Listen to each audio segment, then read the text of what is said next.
So I expect to have everybody attend the class and learn what we're talking about here, because the visuals sometimes are better in the field than in the classroom setting, okay? With next year's class, we're still working out. It's in English and Spanish, but also there is probably going to be a different level or a different style of pruning that we might be talking about in next year's classes. Yep. We're still trying to work those details out. If you want more information, you can call the Wine Grape Commission office, or you can just email events@lakecountywinegrape.org to get more information or to sign up.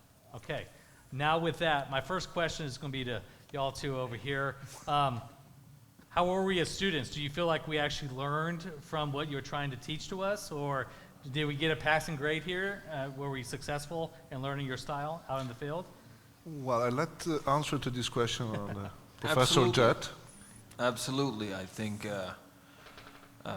most, if not all, the people who attended the school, we've got good feedback, and I think everyone really appreciated it. Yeah, I know there's a lot of discussion in all the classes, right? It was questioning to understand, right? It's debate. Yeah. So you guys over here now, were you excited to see what you saw, and what did you actually take from what they were teaching from us, and how did you apply it to your vineyards?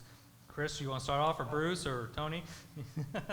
The real take-home message for me was the desiccation cones.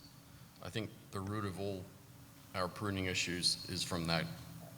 So anything that came out of that was how do we mitigate those, and that's what I took home. Yeah. Be it on our older Cabernet vines or the young Sauvignon Blanc vineyard that we're in the process of developing right now. It's creating that or protecting that vascular flow via mitigating that desiccation cone. Yeah, I think Chris, I don't have much. Kind of nervous up here. Bruce, I remember pruning a couple seasons ago, and I came home one day after pruning for a few weeks, and I was like, I really want to learn more. I want to know kind of more of the science, because it fills in some gaps. And I looked online, and this was before they had even come here or anything like that. I went to Terry, one of our vineyard owners, and I said, I want to take this class. And she's like, hold on, just hold on, because we might try to do this. So I studied a little bit of biology in my first year of college, so it made a lot of sense to me. Right. So, I know we have some of those problems that we saw on the screen in our vineyard that I want to try to stop from happening from previous pruning and stuff like that. So it just made a lot of sense for me. And we're doing that. We're a very small vineyard, and we're doing that across. We've already pruned 100% of our vineyards. Yeah. So Tony, I think you even brought a vine from your own vineyard. I don't know if you dug it up or if it was a dead vine and brought it and kind of say, this is my vine, what do you do? So, obviously you brought a vine, so obviously you brought the technique back to your staff, or how did they kind of receive all that? I brought a vine over because I was taught a different way of pruning back from when my dad was working there. Coming to the class, I come out to see me were doing it somewhat different than what I was taught in the class. But the plant had a lot of dead wood, and I was trying to figure out what was going on. And it was from doing all these close cuts to the vines and everything that I was taught before. Yeah. And then seeing this new system that we got going on. I think, we were all from the same school of thought. Right. In our training, it was, like Jett was saying, almost with sandpaper, we're going to make that trunk clean, and we're going to keep those cuts tight. And it's quite a contrast to get your head around, but once you see the principle behind it, it's logical to make the change. So just to give the crowd a understanding of where you're working and how many vines you actually touch, how many vines do you typically sucker or prune every year, and how big is the crew that you work with? Chris? Catspaw, we're a small boutique vineyard of Merlot, Cabernet, and Petite Sirah. We sell our grapes, organic grapes, to Chasewater. We have about 7 acres, so we're fortunate that we can immediately put this pruning method into use this season, because I'm pretty much the farm worker, so Buzz helps out a lot as well. But so we're able to do that, so we're kind of an interesting test case. Yep. Tony? I come from Cache Creek, and I manage their 76 acres. And I took this class and this technique back to our 25 acres of our plants that we have there, from Sauvignon Blanc to Melbac, Petit Verdot, and Syrah that we have out there. And my wife and I farm up on the Kelsey Bench. We have a bit over 30 acres right now. We'll be touching 40 soon. Cabernet that's planted in 2015, and then Sauv Blanc planted last year, and then Cab Franc and more Sauv Blanc this year. But back on those desiccation cones, the Cab, yeah, that was treated old school way, those tight cuts, and then so almost a rehabilitation of those vines is where we're going with those crown cuts. And then on the Sauvignon Blanc, the young vines, getting that trained up there, and from start, they're going to have a strong trunk, a strong vascular flow. So, Bruce, I know you're very savvy with mechanization in the vineyard, and especially with machine harvesting.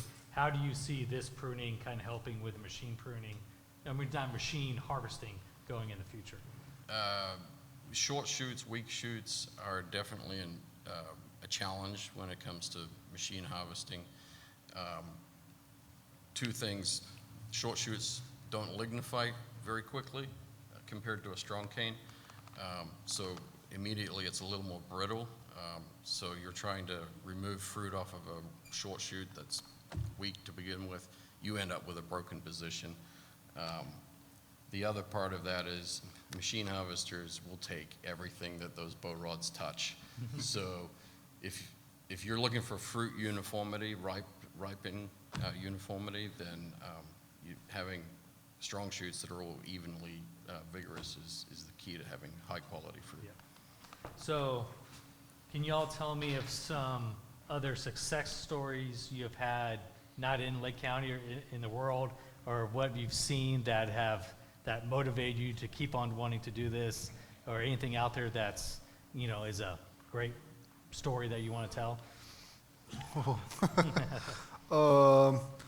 Well, the best results that I saw, I've been working with this company since 2015, and I had the opportunity to work in different wine regions around the world. But the best results that I got wasn't about the plants, but was about the people. Mm-hmm. So one of my best experience was in the 2018, yes, in South Africa, where I don't know, someone of you never been in South Africa? Well, the work conditions for the labels are really bad. But I do remember the first time that I arrived in this winery, and there were all these people that never saw a white guy working with them. And I spent with them many, many days, and I do remember that at the last day of work together, they, made me a gift. It was an easy thing, but for them was meaning so much. And that one I have to see was the best result that I got in my work. Because at the end, yeah, we speak a lot about the plans, about this, but what we do in reality, we work with the people. What we believe is in the training of the people when we do our work. Right. So Absolutely. this is my best result, but I don't know. Well, let me briefly chime in as he thinks about it. I mean, that's why we do this in English and Spanish, right? Of course. Right. We have, as you know, there's many great vineyards in the world where only the owner touches the vineyard, right? They don't want many people touching the vineyard because it's their baby, right? And in places in Lake County and California where labor's tough, we need to invest in our people being the vineyard labor and try to make sure they're at the top of the game, highly educated, and that's one reason why we're doing this both in English and in Spanish. So, yeah, we do not have to forget that at the end, they are, as I said before, they are putting the hands on they are handling our, vineyards, or your vineyards in this situation. Jett, any comment? No, I definitely agree that the most interesting results working with Simonit and Sirch is from how the mentality of the people that you work with changes from being someone who just comes in and works with the plants to someone who actually thinks about what they're doing and thinks about the results of the work, right? Right, yeah. I enjoyed that about the class too, is it brought in, well, I met other growers from around the county that I knew of but had never met, never shook their hands. But there were participants in the class that other companies had brought in from out of county. I think we had Valley counties represented as well as Napa, Sonoma, Mendocino. So meeting those people and, being able to spend some time in the field with them was valuable. Yeah. I mean, this process, I could tell you that we have at Brassfield, I think we sent 7 people in the Spanish classes, and they all came back, they understood it, and we kind of broke them up in small teams as we're pruning certain blocks, right? To teach them that way, because, one guy trying to teach us for 10 people, it wasn't going to work well. So we actually had some young vine Cabernet that I kind of, after pretending to understand Italian and watching the YouTube videos, I thought I knew what I was doing. So, I took that knowledge the first year and this year, and so we kind of applied that together, and I think we had a good understanding going in this year, especially with the Cabernet that we just really planted. We're going to definitely run that all through there, so I think that's been very great. Yeah, one thing that is really important to understand is a process that takes time, Yeah, because the pruning is a question of habits. So change an habit takes time, a lot of time. Maybe I already said this. I'm Italian. I like to drink an espresso every morning. If not, I get really annoyed. It's an habit. It takes time to do this, and so for this, we are happy that we are able to go ahead with this program with the Lake County for at least another 2 years, right? yeah, at least, yeah. Yeah. So, because at the end we prune just once a year, we harvest once a year. So it's step by step. Well, you get to prune twice a year. You go one side of the Yeah, equator if you to want the to other, come right? with me, Yeah, if you want yeah. to come with me, whenever you want. So I see this book. I don't know if anybody saw it outside. There's actually two versions of this book for sale out there. Yeah, well, this is the Guillaume methodology, and there is also the Cordon methodology, because as we said, we focused so much on the 2 main training systems that there are around the world. Mm-hmm. But we work with all the kind of training system, and are translated in English, Spanish, French, Italian too, German. But no one is in just here but John. Oh. And so, yeah, I mean, we are not selling yet these books here in the United States. We're working to. Oh, okay. Yeah, it's bureaucratic process. Sorry. Do you want one? I would like one. Well, you can't. We can speak later. Yeah, we can speak later. I'll buy you espresso. Okay. So, I guess Tony, I mean, you're the group. You're over here. You're overseeing the most people in the field right now. How long did it take you to your team to kind of understand it? It wasn't a one-day thing. Obviously, they went to the class. Did it take all winter pruning, or how? I mean, just talk me through how that kind of worked. I took 5 people to the class with me, and Uh-huh. I divided them like you did too out in Brassfield, but it took us 2 to 3 good days to get the hang of the new pruning with Yeah. my crew out there, Yeah. the training. It was something different for everybody that we were doing, but Yeah, and my goal, and I know, is if I can, as someone who just recently planted a vineyard and knows how expensive it is, if I can get a couple extra years out of that, if I can go from 30 to 35 or even 30 to 45, that's massive, right? So I don't imagine things getting cheaper in this world. So everything I can keep in the ground longer, productive, it's going to be a win.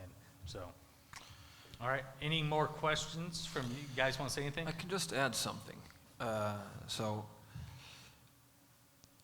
apart from working with the plants and everything, what we're really doing as well is we're creating a common language that we can use within a team to know what we're talking about. We have common words for all the things that we do, and we can easily, even though we're not the same people, if we all know the same terms and ideas, we can come along and keep working on the same vineyard, just like as if it was ourselves, year after year. Well, that's why I think I understood the videos in Italian, was that you're talking about a vine, right? Yeah. I understood the cuts and what you're trying to talk. I think so. Yeah, right? I had no idea what you were saying, but I felt like I understood it. So, yeah. But maybe because we are Italian, we speak a lot with our hands. Could be that one too. But yeah, we are trying to create this language behind the pruning. Yeah. So if in the winery they speak French, in the future in the vineyard they will speak Italian. Yeah. Like, Any more comments from you guys over here about anything? My only comment is I look forward to next year. Yeah. Yeah, phase 2 of it. Yeah. I need your guys' help on that Sauv Blanc. Are we gonna cane print it or cordon print it? So. It will. A lot of you might to, I took a class after the class that I was in Napa. It was your first advanced class that you taught. oh, And I thought it was great because there's 2 people from California, someone from southern Idaho that flew up, someone from Washington, from Oregon. We had a very small group and we got to talk, which is similar to what this is all about. And one of the things they said is once you start pruning this way, you're gonna forget everything you learned.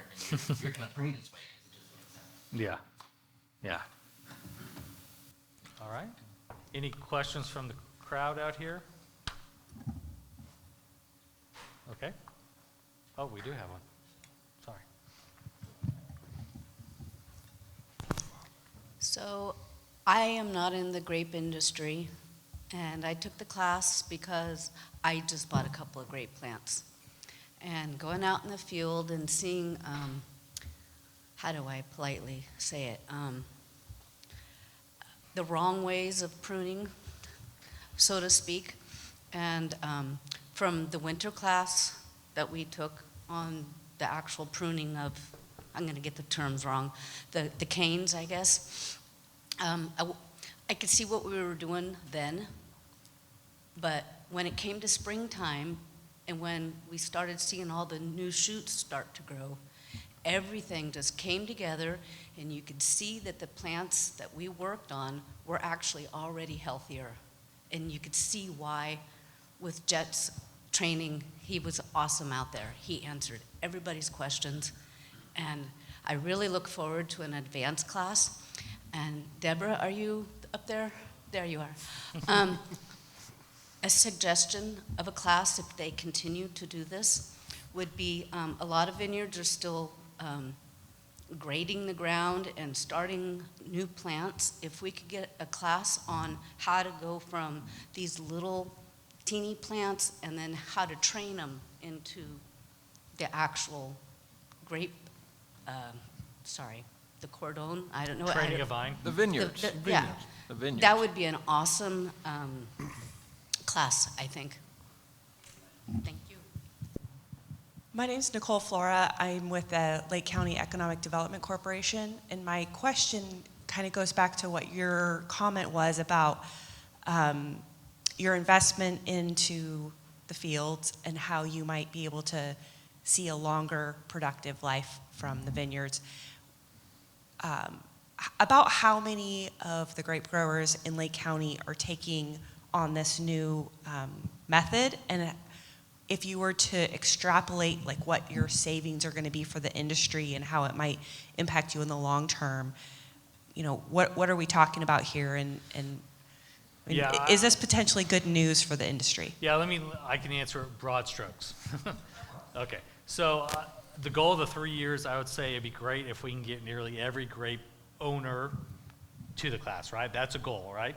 If we can touch, majority of, or even 30% of all the field laborers or managers or supervisors, because those are the guys that are actually doing the teaching, hands-on, doing all that. So if we teach them and it sticks with them, it's going to eventually trickle through and everybody's going to get touched by it. So our goal is, if we want our vineyards to last longer, we're making more profitable, more money, and all this other stuff, right? So that's absolutely the reason why we're doing this. I forgot what the other question was, but that's to quantify it, yeah.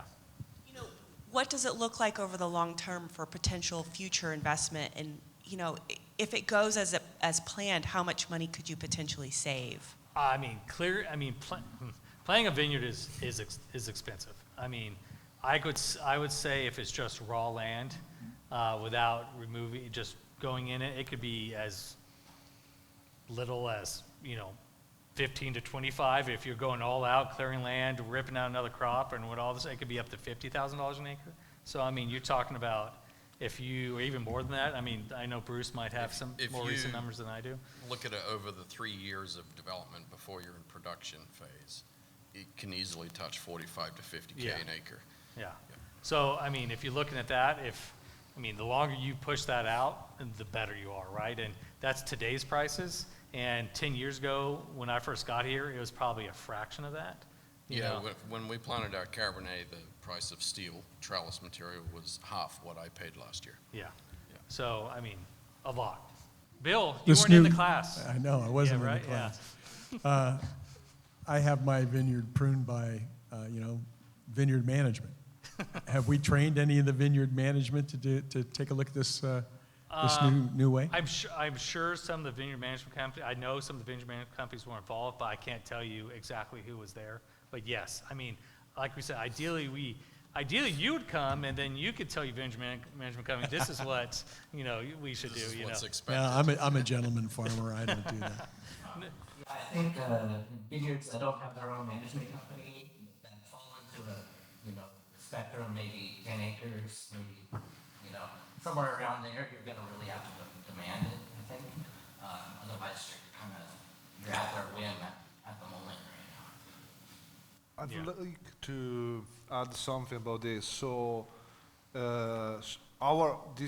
after this project with the Lake County, we work also with private clients, and in our private clients, we have also contractors or vineyard manager company, as you called, but that we work with since many years. So, one of the most unique things that we are doing here in the Lake County that no one else is doing here in California, but also in the United States, even the famous Napa Valley is not doing this, is to give the opportunity to everyone that works in the wine industry to train also their people, their guys, their crews, their workers, to at least have an idea of what is a vineyard. Because many times it happens, especially I was speaking with someone before, that there is a lack of labor that is going on.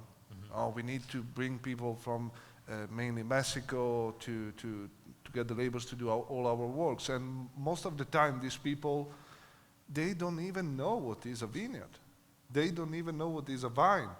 So how we can ask to these people to put their hands on our vineyard? We have to, because of course we need to do the work. I don't want to say that they do not have the training to do that. So what we did here in Lake County is something unique, because everyone can, also a contractor can bring his crew or his crew leaders to train them, at least to help them to train the other guys that are coming. So the big thing is train the people that after we go to work in the vineyard. And what we are doing here is something unique that I hope we will be able to expand even all around the United States in the future. Well, you showed a couple of vines in your presentation. One of them, I believe, was that Swiss vineyard that was real small, unique. I know it's too early to ask this because you haven't spent a lot of time in Lake County, but, being a volcanic site that's at high elevation, that has some, large diurnal changes in temperature, do you foresee a mountain or hillside pruning style that could be developed over time in Lake County? Or do you think the way of the cane pruning and spur pruning is the best way to go in Lake County? I know that's a difficult thing to ask because you need more data to be able to answer it properly. It's an interesting question. Yeah, it's an interesting question. So of course, speaking generally, not just maybe about Lake County, because of course we just started this year to work here. We don't want to pretend to know everything. But what we saw that here in California, generally speaking, and traditionally, the short pruning, so speaking about high train vine and cordon, always worked really well. Was the first kind of pruning that was brought here from the Spanish people, and it was also the first vineyard in Lodi or Napa was planted it in that way. The cane is something pretty new, and the cane that you are working with here, that is a quad cane sometime, is not really traditional cane as you can have in Europe. In Europe, you can have, usually you have the plant with 2 arms, or 1 arm, it depends, or maybe without, with 1 or 2 canes. But what you have here is more a mix between a head trim vine and a cane, because the structure of the vine is trunk with these arms and these canes. So, in our experience, the cane prune vines doesn't work really well, especially with the drought that we had in the past 4 years. But there are a lot of, thoughts about also rootstocks and other things and spacing that are going on right now. So, if we have to say, short pruning, but I can't say what is better if cordon or head trim vine. Of course, That's fair. in all these pictures you've seen specific areas in the world, many times they have developed a specific way of pruning their vines that depends on, the particular climate, exposure of light, the ease at which you can pick the grapes, So over time, it definitely, there can always be a better way to structure the vines in any specific area. The only way to understand this is should be try different things. Trials, yeah. What we had, we both come from Europe. Well, Jett is born here in California, but what we had in Europe then we didn't have here is that we had a little bit more time to make mistakes. That's it. No, it's true. I mean, A few thousand years. Yeah. Not very So, much. but I think that it will be good that also speaking about the varieties that we're growing.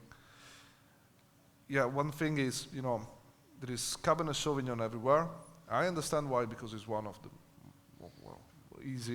most valued grapes in the world. It's what the market wants Yeah, right now. exactly.